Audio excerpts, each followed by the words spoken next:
Hello guys, welcome to my channel जिसका नाम है वॉच एंड रीवॉच। ये एक ऐसा चैनल है जिसके ज़रिए हम लोग कई प्रकार के हेल्थ इश्यूज़ या फिर सोशल इश्यूज़ के बारे में बात करने वाले हैं। आज का हमारा जो टॉपिक है उसका नाम है रोल ऑफ मैक्रोन्यूट्रिएंट्स। गाइस, एक बात आप समझ के लें कि आप कितनी भी अच्छी वर्कआउट करें, लेकिन अगर आपकी डाइट सही नहीं है तो उस वर्कआउट का आपको कुछ फ़ायदा नहीं होने वाला है। तो डाइट किट्स बनाते समय हमें न्यूट्रिशन के बारे में जानना बहुत ज़रूरी होता है। न्यूट्रिशन क्या है? तो basically there are two types of nutrients. First one is macronutrients and the second one is micronutrients. Macronutrients जो है उसकी हमारे बॉडी को ज़्यादा क्वांटिटी में ज़रूरत होती है, और माइक्रोन्यूट्रिएंट्स जो है उनकी हमें कम क्वांटिटी में ज़रूरत होती है। मैक्रोन्यूट्रिएंट्स में आपको कार्बोहाइड्रेट, प्रोटीन एंड फैट्स, ये तीन चीज़ें आपको मैक्रोन्यूट्रिएंट्स में आएंगी। At the same time micronutrients में आपको विटामिन्स एंड मिनरल्स आएंगे। अभी ये जो तीनों मैक्रोन्यूट्रिएंट्स है उन तीनों का काम अलग अलग है, लेकिन उनका सबसे इम्पोर्टेंट काम है for muscle repair and tissue repair, और दूसरा उनका इम्पोर्टेंट काम है फॉर एनर्जी पर्पस। अभी एक बात आप ध्यान में लें, ये तीन जो मैक्रोन्यूट्रिएंट्स मैंने आपको बताए, उन तीनों में आपको कार्बन, हाइड्रोजन एंड ऑक्सीजन, ये तीनों चीज़ें मिलेगी। लेकिन प्रोटीन जो है that is the only nutrient which contains nitrogen, और ये नाइट्रोजन जो है that is most important for our muscle repair. अभी दूसरा उनका जो इम्पोर्टेंट काम है वो है एनर्जी यूज़। अभी एनर्जी के लिए हमारी बॉडी की जो फर्स्ट चॉइस है that is carbohydrates, because it is easily available. लेकिन कभी कभार क्या होता है कि हम लोग स्टारवेशन में है, या तो फिर फास्टिंग पे है, या तो फिर कोई इमरजेंसी हमारी हेल्थ कंडीशन है, तो उस समय हमारे बॉडी में कार्बोहाइड्रेट की मात्रा कम हो जाती है। ऐसे समय में हमारी बॉडी मसल प्रोटीन को यूज़ करती है फॉर एनर्जी के लिए, लेकिन उस समय एक बड़ी प्रॉब्लम होती है जिसको हम लोग मसल लॉस कहते हैं। अभी ये तो मैंने आपको बताया कार्बोहाइड्रेट और प्रोटीन के बारे में। तो प्रोटीन में सबसे इम्पोर्टेंट नाइट्रोजन, और उसका मेन काम है मसल रिपेयर।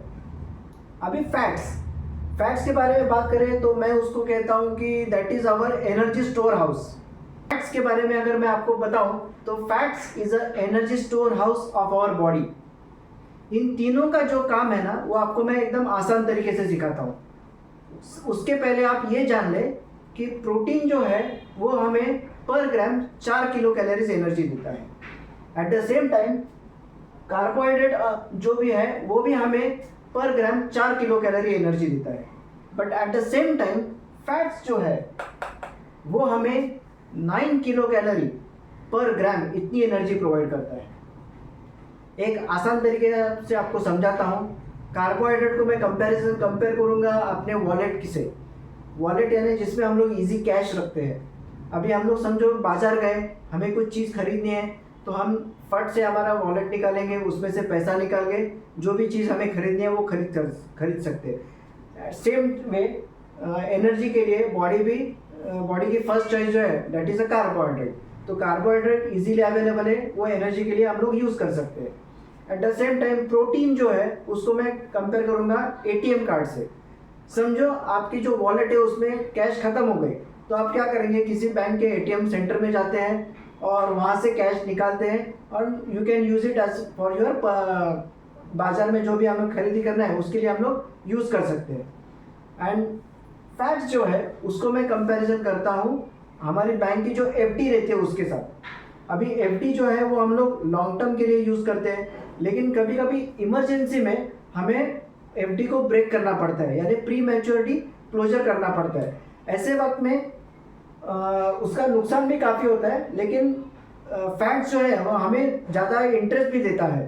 तो ये चीज़ हमें ध्यान में रखनी है कि फैट्स को अगर हमारे बॉडी को एनर्जी के लिए यूज़ करना है तो उसे बॉडी को काफ़ी मेहनत करनी पड़ती है। तो ये मुझे लगता है कि आपको ये आसान तरीके से समझा रहेगा कि प्रोटीन, फैट्स और कार्बोहाइड्रेट क्या काम करते हैं। लेकिन ये सिर्फ एक एग्जाम्पल है समझाने के लिए। आज की दुनिया में मुझे नहीं लगता है कि कोई कैश भी यूज़ करता है, क्योंकि इतना डिजिटल पेमेंट हो गया है। तो ये सिर्फ एग्जाम्पल है, उसको आप एग्जाम्पल के तौर पे ही ले ले, ठीक है।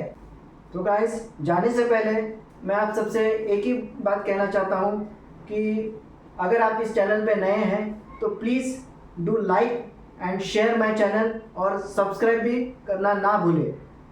और एक इम्पॉर्टेंट बात कि जितने भी मैक्रोन्यूट्रिएंट्स मैंने आपको बताया उनके बारे में मैंने नीचे डिस्क्रिप्शन बॉक्स में पूरी डिटेल दी हुई है कि क्या कौन से मैक्रोन्यूट्रिएंट्स आपको कौन से फूड में मिलेंगे, उसकी पूरी डिटेल जानकारी दी है। कृपया आप उसे ज़रूर देखें, और आने वाली वीडियोस में हम लोग ऐसे ही कई टॉपिक्स के ऊपर बात करते रहेंगे। तब तक के लिए goodbye, take care and thank you.